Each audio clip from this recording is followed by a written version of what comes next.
Venezuela is a country in South America, which was once called the richest country here. Oil-rich land, the world's largest crude oil reserves, and immense natural resources.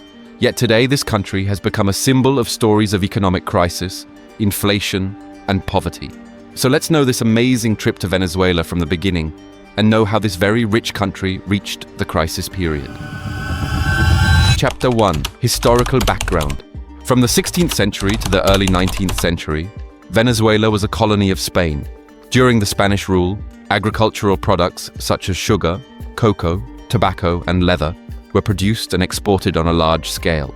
Even after independence, till the end of the 19th century, most of the country's population remained dependent on agriculture and animal husbandry. At that time, neither any large industry existed nor activities like oil extraction started.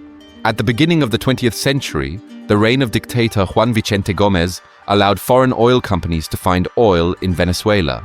It was from here that the direction of the country's economy began to change, and Venezuela gradually became dependent on oil. Chapter 2. Oil discovery and the Golden Era. In 1917, the first commercial extraction of oil began in Venezuela. The oil industry then grew very quickly in the 1920s, and Venezuela became the richest country in Latin America. Within a few years, oil became the country's main source of income, and by 1935 it accounted for more than 90% of total exports. As a result, old areas like agriculture were left behind. In 1960, Venezuela, together with Saudi Arabia, Iran, Iraq, and Kuwait, established OPEC to control oil prices. Prices suddenly rose greatly during the 1973 to 1974 oil crisis, which cost the government huge earnings. It was with this confidence that in 1976, Venezuela nationalized its oil industry and created the state-owned oil company, PDVSA, Petróleos de Venezuela, which is considered the hallmark of the country's golden era. Chapter 3. The Rise of Petrostate. In the 1950s and 1960s, Venezuela made oil the center of its economy. In 1936, the government introduced the oil planting policy with the aim of diverting oil earnings to farming and other industries. But due to the large amount of oil supplied to the United States during World War II, these plans could not be fully successful. After the Hydrocarbon Act of 1943, the government's income became directly dependent on oil, and the money from oil started coming to the state treasury in the form of taxes. Gradually, oil became the government's biggest earner. By 1970, about 60% of government revenue came from oil alone, making the country's entire economy dependent on oil. It was during this period that Venezuela became a petrostate, where almost all the decisions of the government were made with oil earnings in mind. Chapter 4. The Era of Hugo Chávez. After coming to power in 1999, President Hugo Chávez relied on the Venezuelan economy entirely on oil earnings. He further strengthened the government's control over the state-owned oil company, PDVSA, and spent a large part of the money on health, education, and schemes for the poor, which were called the Bolivarian Mission. High oil prices brought a lot of money to the government, which allowed social schemes to run on a large scale. The effect was that poverty was reduced significantly, from nearly half the population in 1999 to about 1/3 by 2013. Access to electricity, water, and health services also improved during this period, and the poor got relief. During Chávez's reign, Venezuela was one of the world's largest oil exporters, and its entire economy became dependent on oil. Chapter 5. The Beginning of Decline. After 2014, oil prices around the world began to fall sharply, and this is where Venezuela's troubles began.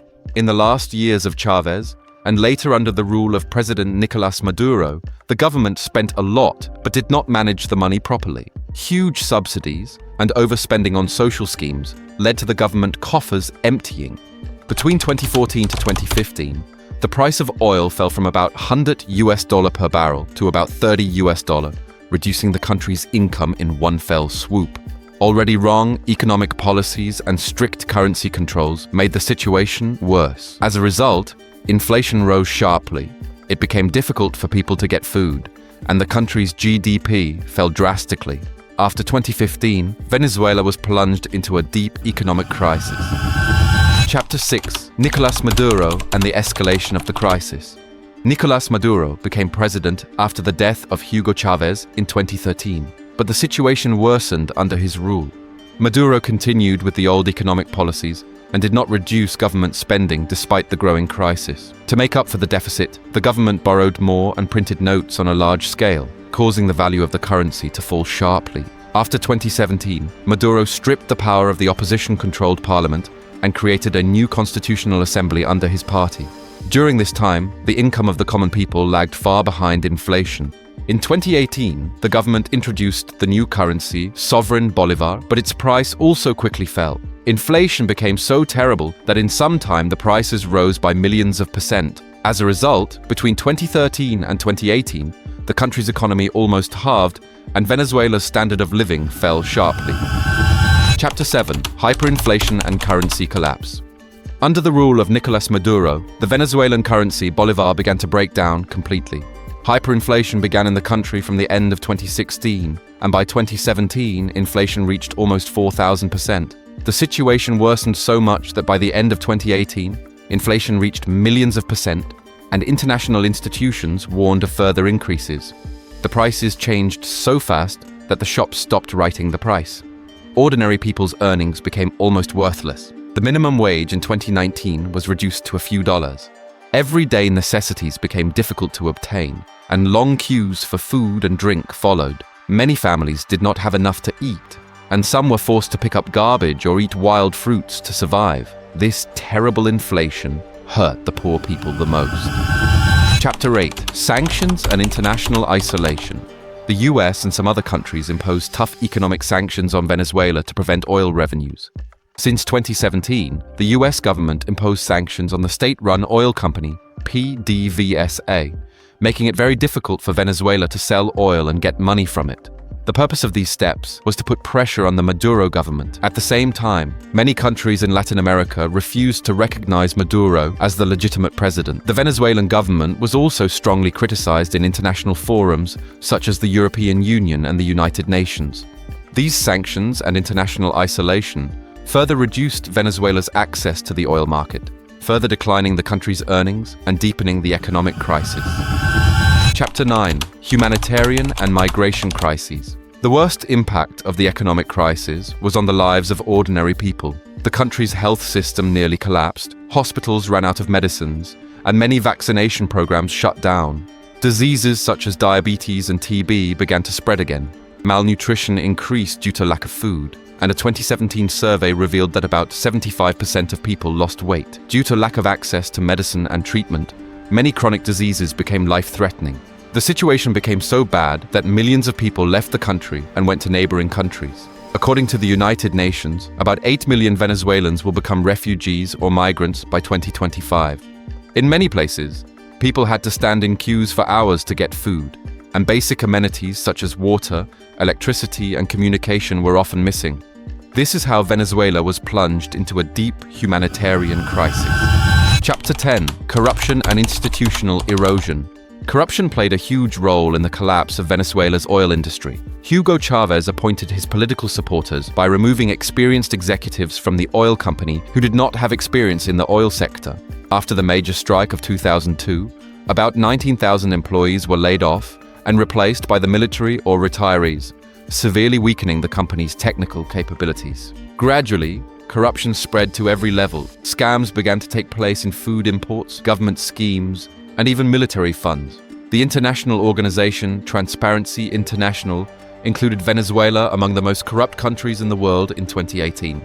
At the same time, the government's control over elections, courts, and media increased, weakening democratic institutions. All these factors combined to make the governance more corrupt and extremely difficult to manage the country's economy. Chapter 11: Global Comparison.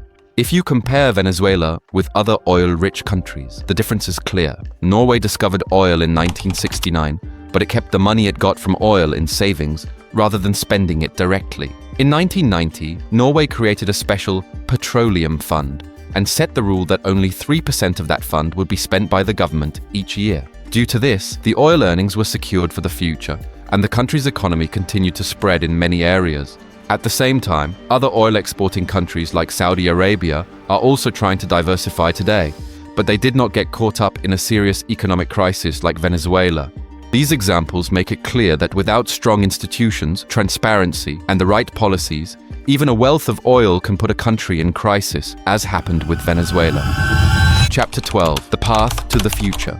The future of Venezuela in the coming years will depend on whether the country makes real reforms to its politics and economy. According to experts, it is necessary to bring in foreign investment and implement new, credible policies to increase oil production. Venezuela has the world's largest oil reserves, and if they are used correctly, production could increase again in a few years. But for this, the government will have to stabilize the currency, reduce wasteful expenditure, and strictly curb corruption. If this does not happen, mismanagement and theft of money will continue to prevent the country from moving forward, despite the rise in oil prices.